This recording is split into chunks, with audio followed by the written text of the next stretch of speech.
कक्षा 8वीं हिंदी दूसरी इकाई में पहला घटक है कविता धरती का आंगन महके। धरती का आंगन महके इस कविता के कवि हैं डॉक्टर प्रकाश दीक्षित। उनका परिचय हम देखेंगे। डॉक्टर प्रकाश दीक्षित जी का जन्म 1929 में इटावा उत्तर प्रदेश में हुआ था। उनकी मृत्यु 2012 में हुई। वे आजीवन अध्यापक रहे। डॉक्टर दीक्षित जी अर्चना, मणिप्रभा, ज्ञानार्जन आदि पत्रिकाओं के संपादक रहे। अमर उजाला समाचार पत्र में पत्रकारिता भी की। उनकी रचनाएं विविध पत्र पत्रिकाओं की शोभा बढ़ाती रही। उनकी कुछ प्रमुख कृतियां हैं जैसे अर्चनांजलि, मंगल पथ, दोहावली, राष्ट्रीय स्वर, ये उनका कविता संग्रह है आदि। पद्य संबंधी प्रस्तुत नई कविता में कविवर डॉक्टर दीक्षित जी ने कर्म, ज्ञान एवं विज्ञान की महत्ता स्थापित की है। आपका कहना है कि हम ज्ञान विज्ञान के बल पर भले ही आसमान को नाप ले, परंतु विनाशक शस्त्रास्त्र से मानवता को बचाना भी आवश्यक है। यह तभी संभव होगा जब समाज में सदाचार, स्नेह बढ़ेगा। इस कविता के माध्यम से कवि ये कहना चाहते हैं कि मनुष्य के कर्म महत्वपूर्ण है और उसी के साथ साथ ज्ञान विज्ञान का प्रसार भी महत्वपूर्ण है और इसके द्वारा ही प्रगति होनी चाहिए। दूसरी ओर समाज में स्नेह, सदाचार और मानवता का वातावरण मानव विकास के लिए अत्यंत आवश्यक है। इसीलिए मानव में सदाचार और स्नेह बढ़ना चाहिए। और वे ये भी कहना चाहते हैं कि ये जो विनाशक अस्त्रों का निर्माण हो रहा है, तो विज्ञान का उपयोग ऐसे अस्त्रों को निर्माण करने के लिए नहीं होना चाहिए।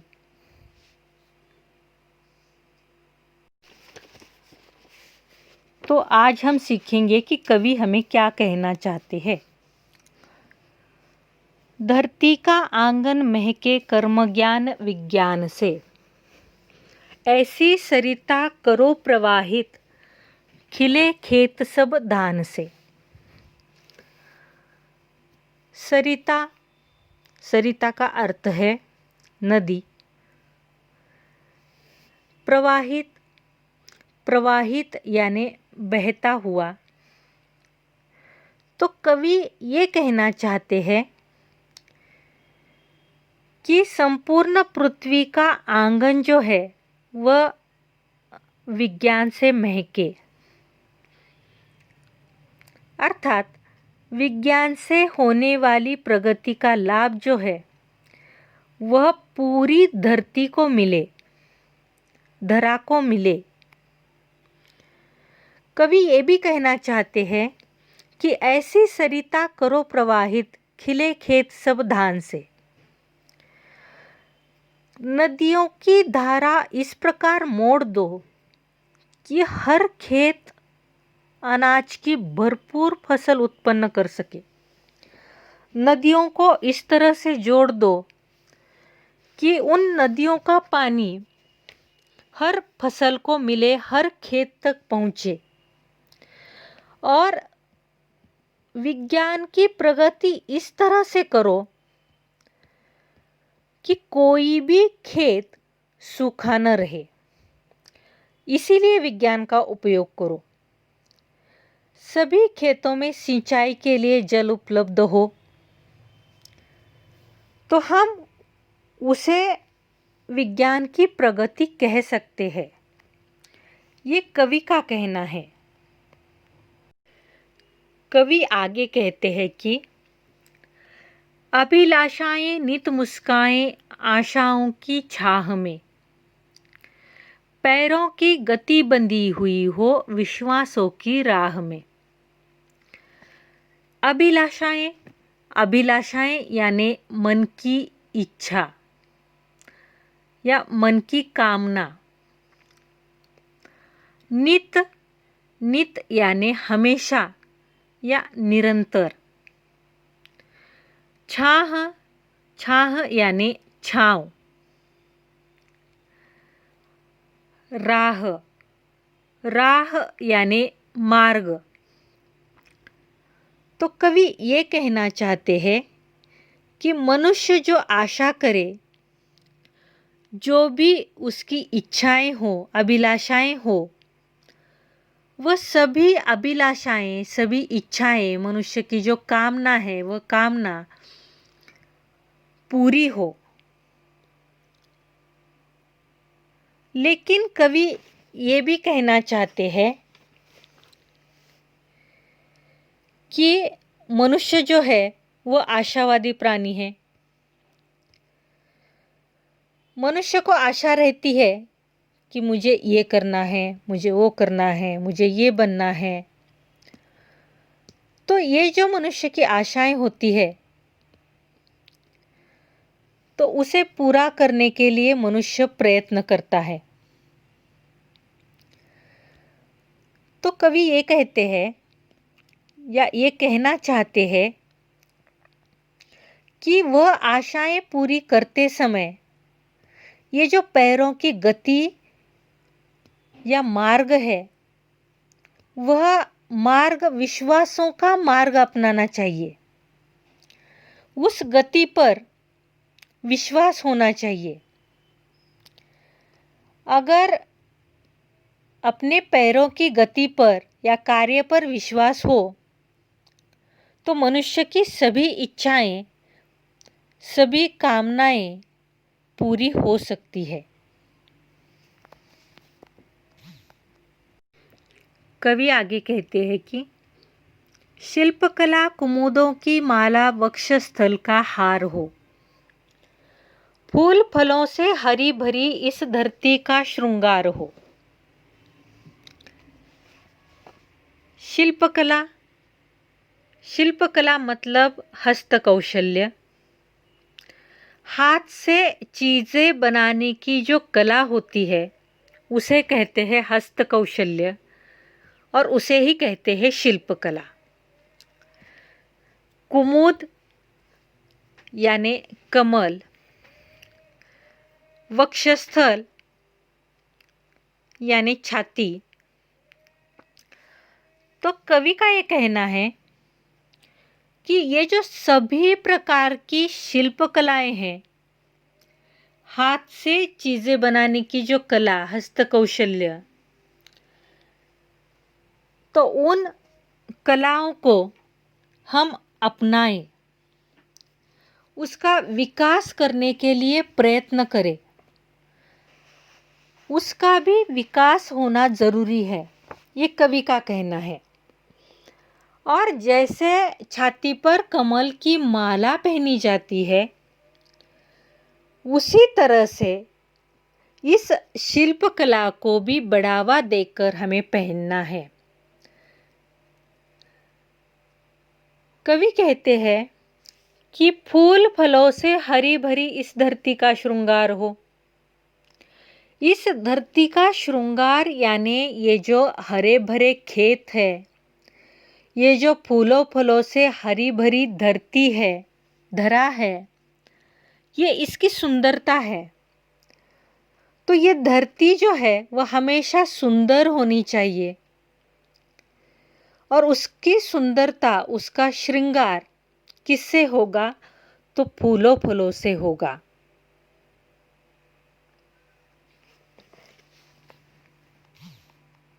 कवि आगे कहते हैं, चंद्रलोक या मंगल ग्रह पर चढ़े किसी भी यान से, किंतु न हो संबंध विनाशक अस्त्रों का इंसान से। यान यानी अंतरिक्ष यान, विनाशक यानी विनाश करने वाले। कवि ये कहते हैं कि विज्ञान की निरंतर प्रगति होती रहे। मनुष्य जितनी चाहे प्रगति करे, मनुष्य अपने बनाए गए किसी भी अंतरिक्ष यान से चंद्र ग्रह और मंगल ग्रह पर सफलतापूर्वक पहुंचे, परंतु उनका ये भी कहना है कि इंसान विज्ञान का प्रयोग विध्वंसकारी शस्त्रों के निर्माण के लिए न करे।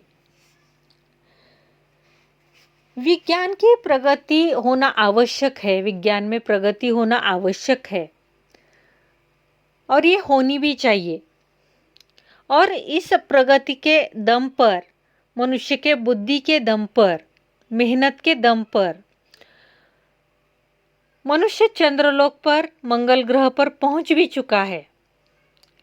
लेकिन इस विज्ञान की प्रगति से ये भी ध्यान में रखना होगा कि उसका इस्तेमाल करके कोई विनाशक अस्त्र इंसान न बनाए जिससे इंसान को ही हानि पहुंचे।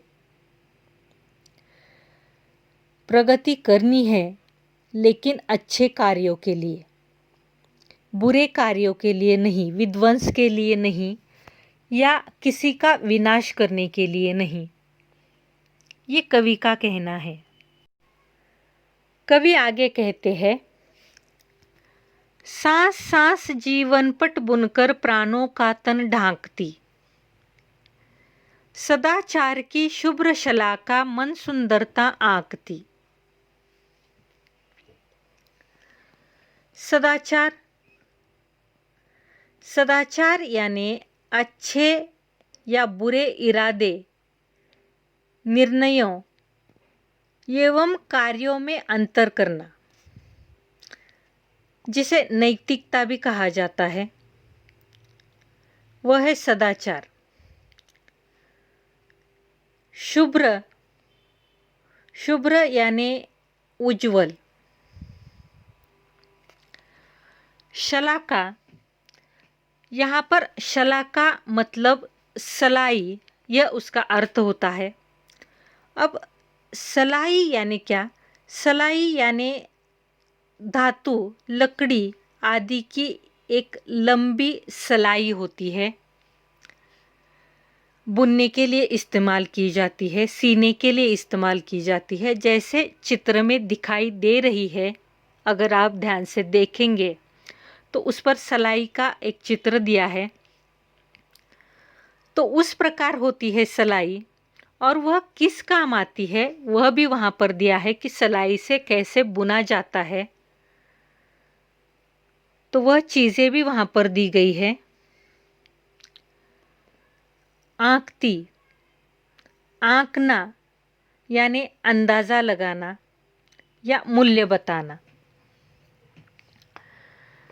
कवि यहाँ पर कहते हैं कि प्रत्येक मनुष्य का जीवन जो है वह मानवीय गुणों जैसे सदाचार, पवित्रता आदि से परिपूर्ण हो। जैसे सांस सांस मिलकर ये जीवन चलता है, जीवन को चलाने के लिए या हमारे प्राण रहे इसलिए हमें सांस लेने की ज़रूरत होती है, हर एक सांस की ज़रूरत होती है। तो जैसे सांस सांस मिलकर हम जीवन पट बुनते हैं एक एक सांस से, उसी तरह से ये जो मनुष्य के अंदर सदाचार है, अच्छे गुण हैं, उसके नैतिक गुण हैं, ये मनुष्य की सुंदरता होती है। और यही सुंदरता लेकर मनुष्य का जीवन भी सुंदर बनाया जा सकता है, मनुष्य के सुंदर जीवन का अंदाज़ा लगाया जा सकता है। तो उसके लिए मनुष्य में सदाचार होना, अच्छे गुण होना आवश्यक होता है। कवि आगे कहते हैं, प्रतिभा का पैमाना मेधा की ऊंचाई नापता, मानवता का मीटर बन मन की गहराई मापता। प्रतिभा यानी विलक्षण बौद्धिक शक्ति, जिसे हम टैलेंट कहते हैं, जीनियस कहते हैं, वह पैमाना यानी मापतोल, मापदंड भी कहा जाता है उसे। मेधा यानी बुद्धि, मानवता यानी इंसानियत। तो कवि ये कहते हैं कि हमारी जो प्रतिभा है, ये जो हमारी बौद्धिक शक्ति है, जो हर एक के पास होती है और विलक्षण होती है, तो ये जो हमारी प्रतिभा, हमारी मेधा, बुद्धि और हमारा मानवीय व्यवहार हमारे चरित्र के परिचायक है। मतलब इससे ही हमारे चरित्र का पता चलता है। मनुष्य के अंदर अगर विलक्षण बौद्धिक शक्ति हो तो वह प्रगति कर सकता है, और अगर अच्छे गुण हो, सदाचार हो, उसका मन सुंदर हो,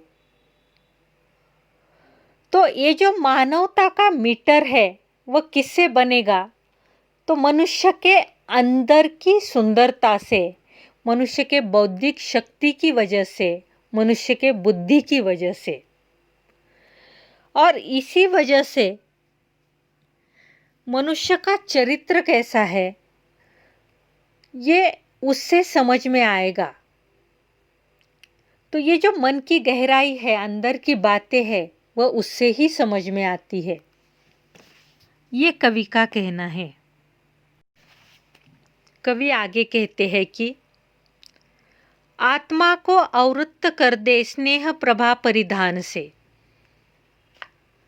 आत्मा यानी मन, आवृत्त यानी ढका हुआ, स्नेह यानी प्रेम, प्रभा यानी प्रकाश,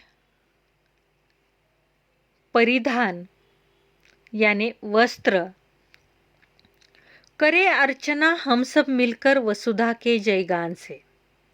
अर्चना यानी पूजा या वंदन, वसुधा धरती, अवनी या धरा,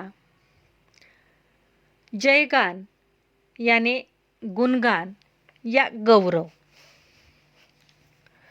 तो कवि का ये कहना है कि सबके प्रति हमारा व्यवहार जो है वह स्नेहपूर्ण हो, अच्छा व्यवहार होना चाहिए। और इससे पहले भी हमने जो पहली इकाई में कविताएं सीखी है, जैसे ज़रा प्यार से बोलना सीख लीजिए, इस कविता के माध्यम से भी कवि यही बताना चाहते हैं कि सभी के साथ हमारा व्यवहार कैसा होना चाहिए, स्नेहपूर्ण होना चाहिए। हमारी बोली जो है वह सभी के साथ मीठी होनी चाहिए। तो ये हमने पहले सीखा है। तो यहाँ पर भी कवि यही कहना चाहते हैं कि सभी के प्रति हमारा व्यवहार स्नेहपूर्ण होना चाहिए। हमारी आत्मा स्नेह रूपी परिधान से सजी हो। हमारे अंदर जो आत्मा है उसमें भी स्नेह भरा होना चाहिए, यानी स्नेह को हमें पहनना चाहिए। ये मानवता का वस्त्र है, ये आत्मा का वस्त्र है।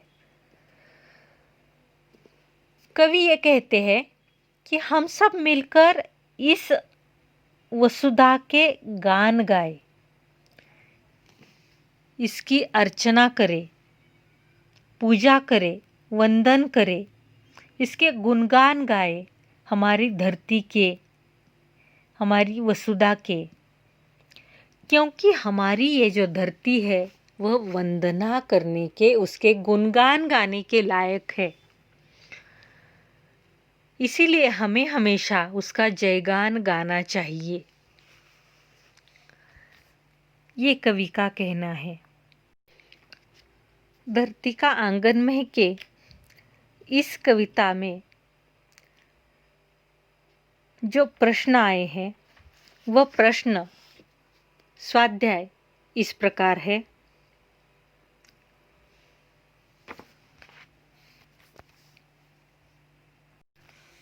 प्रश्न पहला, प्रवाह तालिका पूर्ण करो।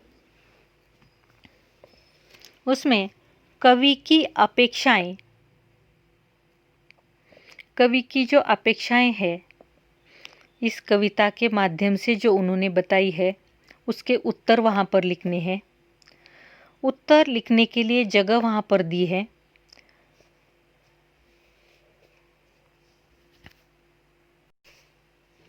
प्रश्न दूसरा, कृति पूर्ण करो। उसमें पहला, धरती का आंगन इनसे महके, धरती का श्रृंगार इनसे होगा।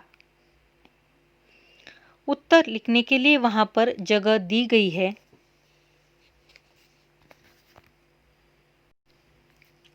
प्रश्न तीसरा, उत्तर लिखो।